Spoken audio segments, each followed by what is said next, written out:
Not a matter of if, but when crisis will rock your world.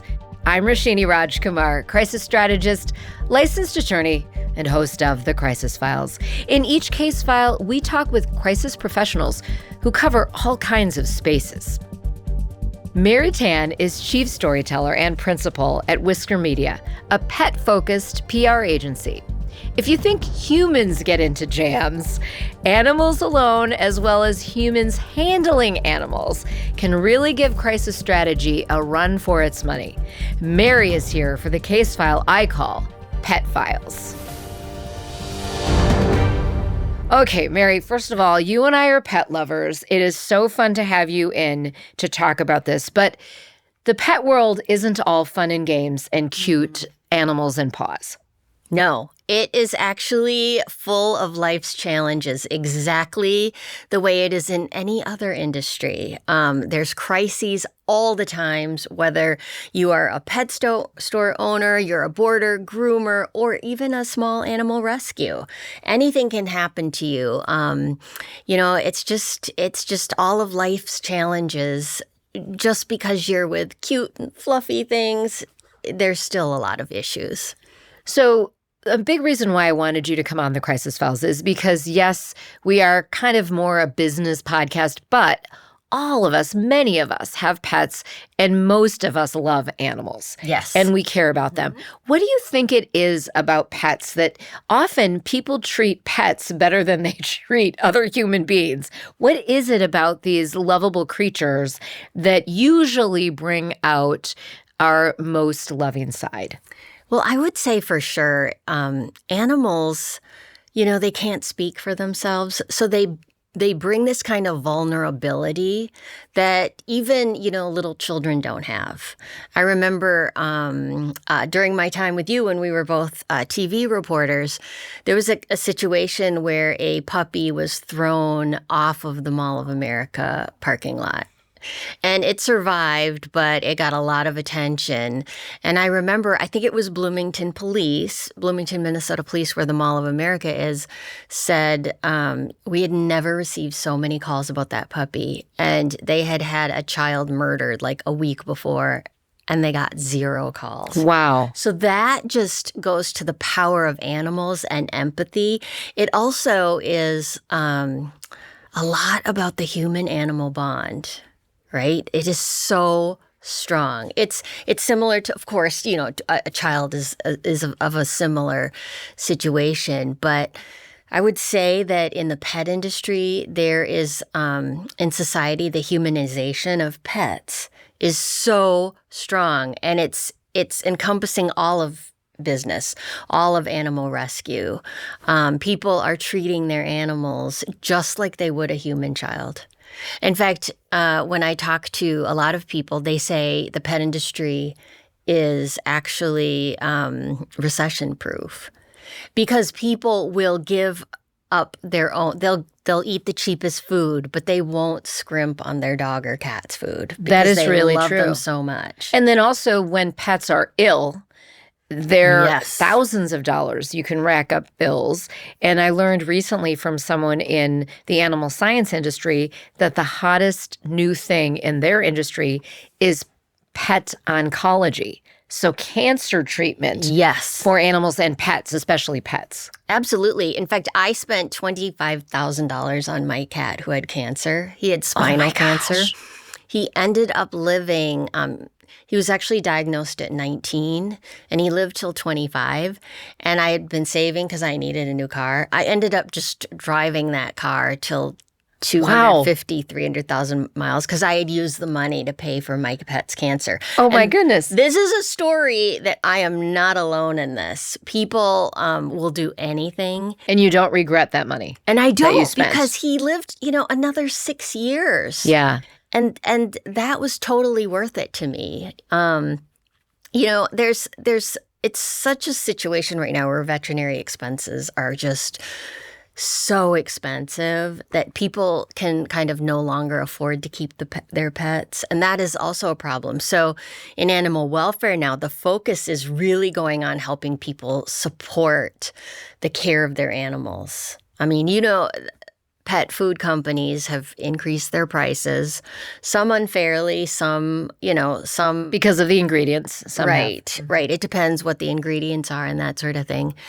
But that is just, in fact, the American Pet Products Association issued a warning to its members, stop increasing the price of food or you're going to price people out of pet ownership. Wow. And I mean, so this is a crisis in itself. Yes. Okay, so the dark side in your world of animals and pets, which, there is a lot of love there, but there are also crises that happen. So what are some of the worst things you've seen? First of all, let's talk groomers. Yeah. We have to I have a dog, Kodak, love him.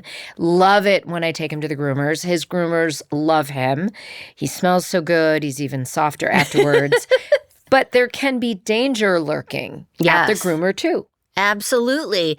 And the problem, the grooming and the daycare and boarding and the rescue industries, there's actually no regulations like there are in other, there's a far different level of regulation between a dog groomer and somebody who cuts your hair. And so I have seen situations where a dog was given a bath and then put in a hairdryer and was literally burned to death.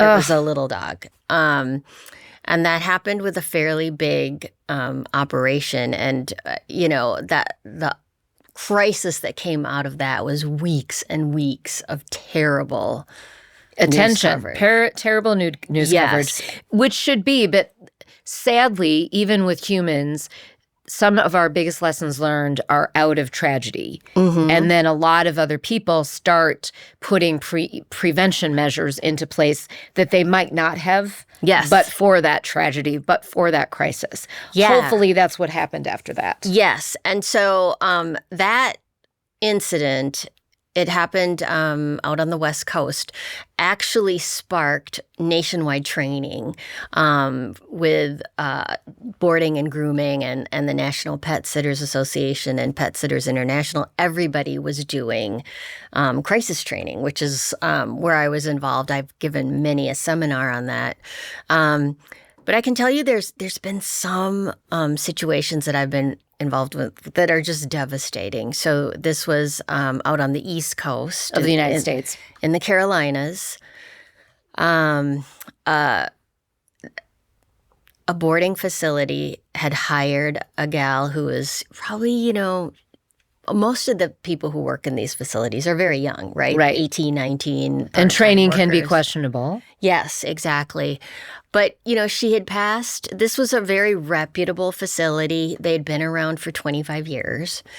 And this employee that they had just hired, she got glowing recommendations, had some mental health issues that the owner was unaware of. She ended up killing a golden retriever puppy who was only like 4 months old and just beat something happened. She beat the animal to death. It was all captured happened in the play yard, and it's all recorded. Yeah. So when this happened, the owner was just horrified, but she was very savvy in that the person who owned this dog had been a longtime customer. Their elderly dog, it was an elderly couple. They had a dog that they had taken care of for years, 10 years. So she immediately reached out to the couple, apologized, did everything. And it never really got out to the media because of the relationship that the owner had with this family. The facility owner had with the pet parents. Yes. And and that's one of those rules of crisis. If you can rely on a strong relationship, you can also prevent those narratives getting out, bad optics, right, reputation harm, all of those things. So relationship building is such a crucial part of crisis prevention, regardless of industry. Yeah, and what's so interesting is that so this was a client, and I was sure it was going to get out to the media, and I was like, oh my gosh. if this gets out. It never got out. It did get out to they'd shared the story with other people it was a small town. In their town. But it never got out to the media. And then the local paper also had a relationship with the facility's owner, so he never wrote about it. You are so lucky. That was very lucky. So this owner hired you sort of for prevention. Yes. In case things really did get out of hand. Yes, and she was just in a panic because she was expanding the facility, and something like this could destroy. Now, I had the opposite happen too, where it was a different facility, but this time it was slightly different. The previous owner had sold it, it was a group of 2 or 3 grooming and daycare facilities. And what happened was the manager of one of the facilities did not like the new owner. And so this employee had access to everything. So the person took all of the information, nabbed the email list of clients, sent out an email to every single client saying what a horrible to remove your animal from this new ownership. Yeah. Wow. And that did destroy part of her business. Wow. And she really wasn't at fault. And right. This is where. And you can have really good measures in place, but that bad actor really caused a lot of bad things. And, yes. And probably not only was it a lie, but all of those customers who had pets that relied on this place in the past now had to find a new place. So regardless of industry, cannot stress enough, it is important that you coach, train your employees, as well as have policies in place that they have to sign. Right. And if they violate your measures, your protocol for working there, they could have ramifications against them too, legal and otherwise. Yeah, and a lot of these, I would say small businesses in general, they don't think it can happen to them. So they're not doing the NDAs or the non-disclosure agreements and all of that. And they really should. And no competes, right? Right. And as we say on the Crisis Files, not a matter of if, but when. Right. Crisis will rock your world. And it does happen in the pet space for sure. Have we gotten to a place as a country, because it seemed like has been a crisis of the past, when owners pet humans don't spay and neuter their pets? Have we gotten to a place where we are better at that, or are we still in crisis mode on that? It depends on what state you're in. I would say California, basically the warmer states, and also states, the more poverty in a state, chances are the higher levels of unspayed and non-neutered animals. But I would say the emphasis in animal welfare is now they realize you can't adopt your way out of adoption. That's just not going to work. The only way to do it is to spay neuter. So most of the main funding foundations and most of the national animal welfare nonprofits are focusing on spay neuter. Which is great, and they should. Yes, because that is the only way. There's a lot of there's some great stories out there, like the New Jersey Boardwalk used to be full of cats, probably 15, 20 years ago, and they just decided they were going to focus on a process called TNR, trap, neuter, return.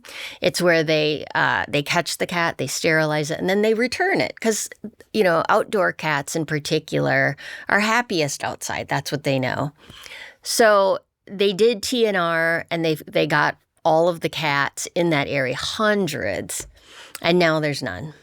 Wow. And that's the only way to solve it. And, even here in Minnesota, there's still, it's still a problem. It's not to the levels. And Minnesota is far better. Yeah, so it really is a state-by-state thing. Some states are doing some of this right, some are not. But it really requires all of us to care and to do our part if we do bring pets into the home. And, we've had rescue dogs and, Our dog now was rescued off the streets of Arkansas. So we love him. We are glad he's there, but at the same time, it's so important. Yeah. What about some of the other headlines that in the pet world that make news? Pet food recalls or pet product recalls. Yes. What's some good consumer advice there so people check things even before they buy them? What should we be checking? Yeah. So you want to go to, in fact, I do this all the time because there's hundreds of new brands popping up every day, right? And I would say here in the United States, like most of the pet food companies are very compliant. Usually the issues tend to involve salmonella in the factories. But the FDA has a website that's specifically for pet food. So I think it's the veterinary. Well, we'll look that up. We'll put that into this case file. There's a veterinary division of the FDA, and they list every pet food because sometimes your local media isn't going to find it. Right, and they're not specialized in the pet world anyway. Right. Now, most companies should be putting out a press release, but a lot of them don't. When there's a recall. Right. Okay. But the FDA does put out a press release for each. So it's hit or miss if that's getting into the media or not. But right now, you should know that the pet food industry is also not as regulated as it should be. All foods are required to be AAFCO compliant, which is the American Association of Feed Control Officials. But it's just basic. I mean, basically what's happening is, so say you're feeding your animal beef, right? It's beef dog food. So the best parts of the cow is going to the feed humans. But then the rest of the cow, they grind up, and then that's what the pet food companies are serving. So you want to be cautious, and you want to look at the ingredients of what you're serving your pet. And see that there aren't fillers or other things? Right. So there's more food allergies out there than ever when it comes to pets. More pets are having cancer and different things, and that's because most of their food is processed. Wow. So just like humans, I mean, we also operate much better with real food. Exactly. We can't let you go without some of the more cute and touching stories in pet.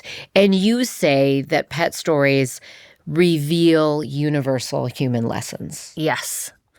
It's so interesting because I travel a lot with my cat. He's a trade show kitty and he does modeling. And Franklin. Yes, Franklin. He's one of my employees. And it's amazing how animals bring people together, right? And you think of, in my field, like, oh, you're helping animals. But no, you are, in the pet space, you are helping the people that help animals. And so you have to think about this. There's so many people that say, I don't like people, I just want to be around animals. And no. You can help more animals if you care about the people. And you help the people do it right. Exactly. But the wonderful thing is that animals bring people together. I can't tell you, people of all races, genders, all demographic groups love animals. In fact, the adoption rate in the United States is about, I think, not the adoption rate, but the pet ownership rate is probably 60 to 70% of Americans own a pet. Wow. And that goes across socioeconomic, all demographics. All parts of the country. No matter if you live in poverty or you're a multimillionaire, you all share that love of pet. 6 to 7 out of 10 people have a pet. Absolutely. In the United States. That is a huge statistic. That's a lot more agreement than almost anything else in life right now, which is really beautiful. And they are such unconditional love. There is. I mean, there's nothing better. And, it's like Well, you know what it's like if you don't, when you lose a pet and then you're like, it's so quiet, right? The little pitter patter of their paws. Like, there's nothing better than that. There is nothing better than that. Well, so fun to talk pets with you. Connect directly with Mary at whiskermedia.com. Today's case file is powered by Petal and Stem. Known as an aging architect, Dr. Deepa Pai focuses on elevating the standard of care in the medical aesthetics industry. Clients from all over the United States visit Dr. Pai for her customized offerings. Petal and Stem is one of the only med spas in the U.S. to use a hospital-grade ultrasound machine. For a customized skin treatment journey and to see why Dr. Pai and team have clients getting on a plane for their expertise, go to petalstemmedspa.com. Rate, review, and subscribe to The Crisis Files on your platform of choice. Follow us on YouTube and Instagram at The Crisis Files. Visit thecrisisfiles.com for all 4 seasons of the show. I'm Roshini Rajkumar. Join me next time on The Crisis Files.